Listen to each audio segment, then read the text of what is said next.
problem. So a relative minor, let's talk about it in this way. How many sharps does C major have? None, right?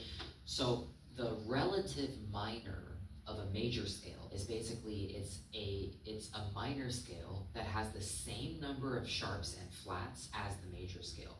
And here's how we find it.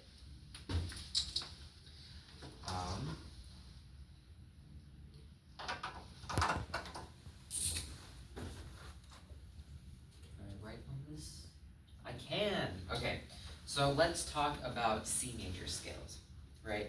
So you know what a half step is, right? Perfect.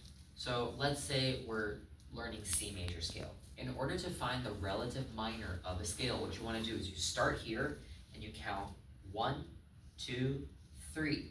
You count 3 half steps. So 1, 2, 3. Some people like to count this as 1. In that case, you would go 1, 2, 3, 4. Does that make sense? But I feel like 4 is kind of confusing, so I just do 3. 1, 2, 3, right? So the relative minor of C major is what? A. It's A. Good job.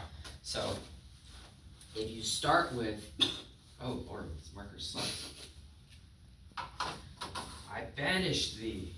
Okay, let's try again. Second time's the charm. There we go. So the relative minor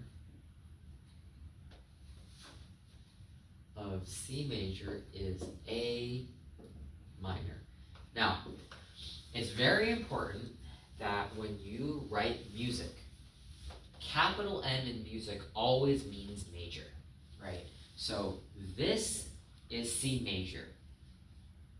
This is C minor, and C minor is very different from C major, okay? So that's pretty, let me make this a little clearer. They're not the same thing.